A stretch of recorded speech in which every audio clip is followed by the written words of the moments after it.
This is the best news ever. The Ringling Bros Circus is shutting down after 146 years, way overdue. So let me read the quote. This is what they say. After much evaluation and deliberation, my family and I have made the difficult business decision that Ringling Bros and Barnum & Bailey will hold its final performances in May of this year. Ticket sales have been declining, but following the transition of the elephants off the road, we saw an even more dramatic drop. This, coupled with high operating costs, made the circus an unsustainable business for the company. So you remember, because of all the protests because of the elephants, because there was a year-long investigation by Mother Jones where you saw not only the elephants, I mean, there's tigers there, there's lions that are mistreated, there's donkeys, there's a whole slew of different species that are chained and mistreated. But after this year-long investigation, you saw the elephants there, many of them arthritic, right? Because they've been forced to perform for so many years, so that their bodies can't even hold themselves anymore. So if when they're not performing, they're chained down for most of the time. That's number one. Number two, some of them will be in the middle of a performance and they'll just fall over out of exhaustion or because their bones can't keep them up anymore, and then they have to be put to sleep. Not to mention the threat of always being poked by the bullocks. Not to mention some of the torture. Sometimes the trainers, in select incidents would get frustrated with the animal because the animal doesn't want to do what it's being told to do, or because it's in pain, or because it's sick and it's not being treated.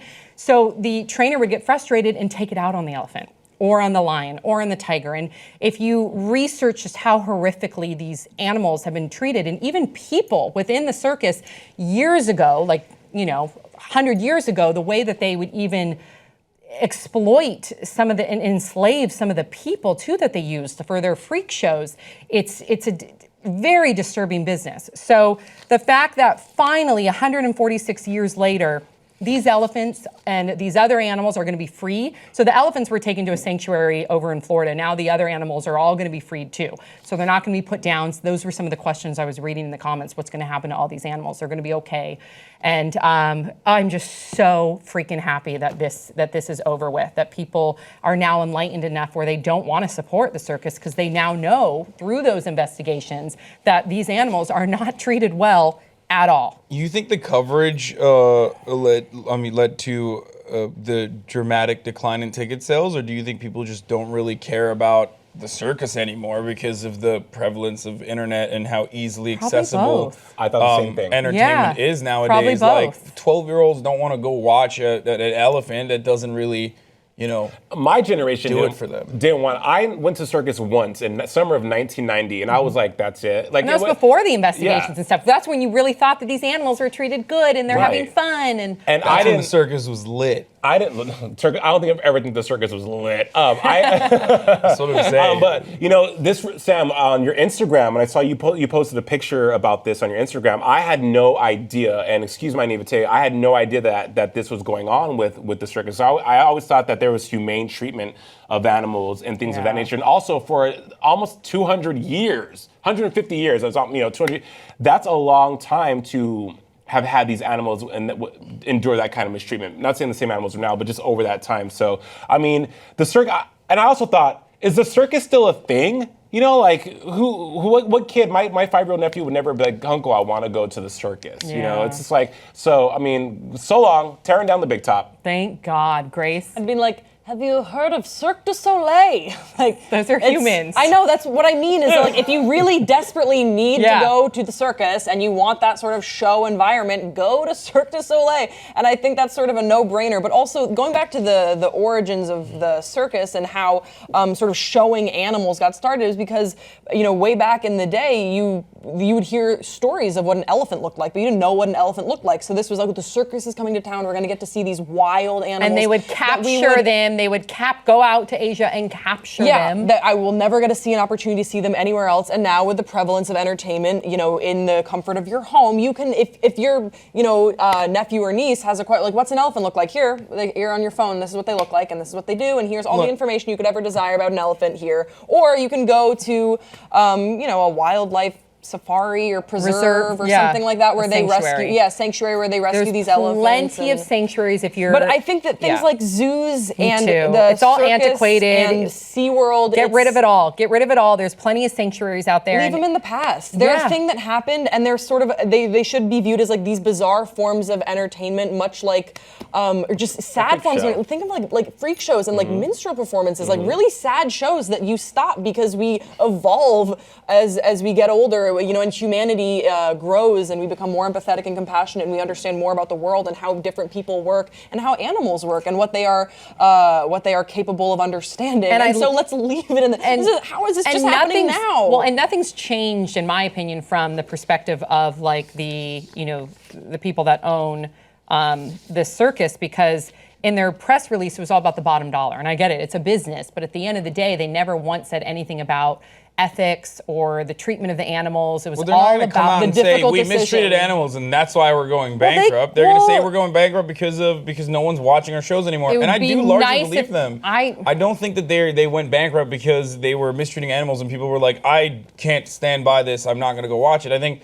mostly the internet just kind of ruined circuses. Well, no, the reason why they in that way for them. True. Because ticket sales have declined for everything else as well, alongside the circus. But the reason why the initial pull of the elephants was because of the protests and because of the investigation and because of the activism. So the reason why they pulled those elephants was because of that. That's true. And then that led to more. And then that led to, and I'm sure you bring up a great point that it's coupled with the fact that with all this other excess entertainment that we have in the internet, it's just not the fad that it used to be, thank God. But I would really, and I know this is me just, being hopeful, I just wanted to hear them say, this is the best thing for the animals. We've come, 146 years ago, our family started a business that at the time, didn't match our evolutionary enlightenment of what, these sentient beings are. Well, it would have been some sort of acknowledgement would have been awesome. We progress as a society, and the more we fix things, the more we can fixate on other things that also we deem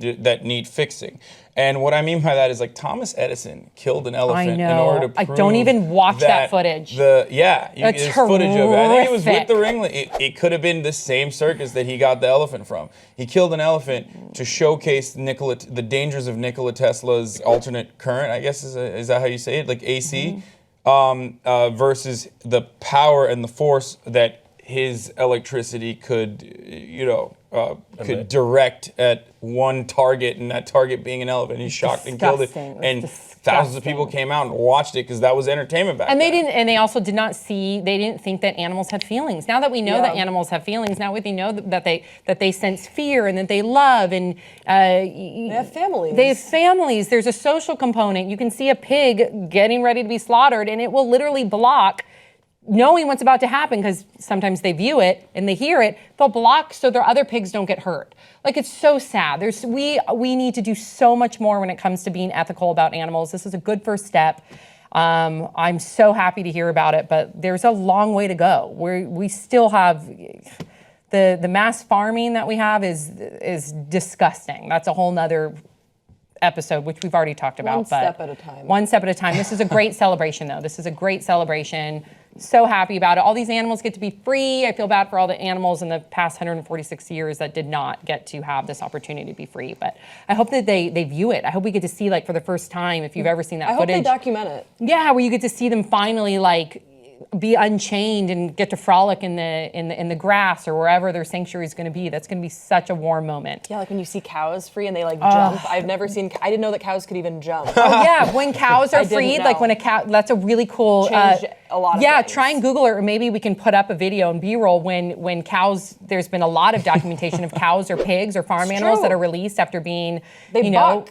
They come out and they're like, oh my God, I'm not in a little crate anymore. Wow, and you see the joy. They are bucking, they are happy, and it just goes to show. Wow. But Mike, I was wondering, don't things like the circus and SeaWorld, don't they have people who come in to facilitate the proper treatment of animals? I'm sure they do, but at the same time, you can't watch someone 24 hours a day. And I don't really know the ins and outs of that. But based on that investigation, I'm sure there were new regulations that came about where they had to be more ethical. But at the end of the day, these animals are still, that hurts their bottom line too. That's extra cost for them to take care of the elephants in a more humane way. So then they probably let go of the elephants instead. Yeah. And elephants are roamers. To keep all animals want to roam. They don't live in trucks. Right. All animals want to roam, but elephants specifically, they roam. And to be like in a little tiny space or to be chained down, you can imagine how depressed and horrific that would be for them. So, Good celebration, though. I'm really happy I wonder if about there it. was a single elephant that was just like, I really wanted to be in the entertainment world, so this is great for me. Like, I'm Dumbo, and I love it. This is great. He could entertain in other ways, I'm I was sure. actually networking. It's like a sad, it's like I'm a sure sad being elephant. poked Like and being my chained agent wasn't said, what he No, thought. he just did it willingly. Now he's sad. He's like, oh my God, I don't have a job anymore. What the fuck, guys? I doubt it. I highly doubt it. But please share your thoughts in the comment section below. Don't forget to subscribe. We'll see you next time on Pop Sugar.